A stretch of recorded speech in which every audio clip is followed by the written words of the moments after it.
Mga boss idol, magandang araw sa inyo. Panibagong araw na may panibagong video na naman ang ating tatalakayin ngayon.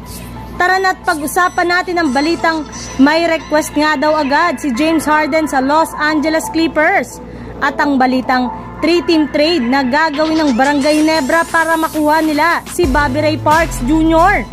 Pero bago nga natin yan umpisahan, introhan muna natin to.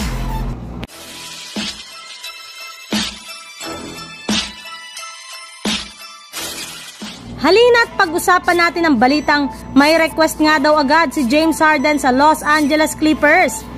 Marami nang mga fans at analyst ang sinisisi na si James Harden sa sunod-sunod na pagkatalo ng Los Angeles Clippers sa kanilang mga nagdaang laro. Pero ayon rin naman nga sa naging pahayag ni Harden sa harap mismo ng media, hindi rin naman nga siya masyadong nag-aalala sa kalagayan ngayon ng kanilang team since nagsisimula pa lang naman nga ang season.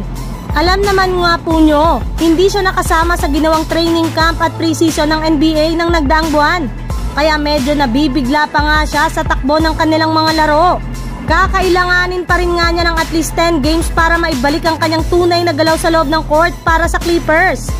Yes, hiling nga daw po ni Harden sa mga fans na pagpasensyahan muna ang kanilang mga pagkatalo gayong nag-a-adjust pa rin naman nga siya sa playstyle ng Clippers. At bumubuo pa rin naman nga ang kanilang kupunan ng chemistry ngayong season. Sa ibang balita naman, patungkol sa naibalitang 3-team trade na gagawin ng Barangay Ginebra para makuha nila si Bobby Ray Parks.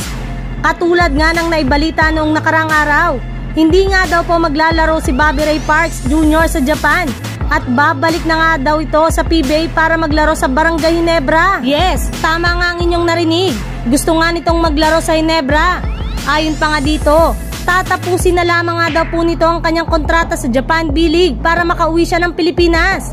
Pero hindi rin naman nga magiging madali ang kanyang pagsali sa Ginebra, gayong magkakaroon rin naman nga daw sila ng pagpupulong ng SMC at MVP para pag-uusapan kung meron pa silang gagawing trade since hawak pa nga ng token text ang right sa kanya. May lumabas rin namang balita ngayong araw na nakikipag-usap na rin naman nga si Ray Parks Jr. sa mga players at coaches ngayon ng Ginebra. Kaya hindi na nga daw po kayo dapat pang magulat kung pipirma na sa kanilang team sa mga susunod na buwan si Bobby Ray Parks Jr. Pero ang tanong, paano naman nga nila ito makukuha? Ayon nga sa kakalabas pa lang na balita, maaari nga daw pong makuha ng Ginebra si Parks mula sa TNT sa pamamagitan ng isang 3-team trade kasama ng kupunan ng Northport, Batang Pier.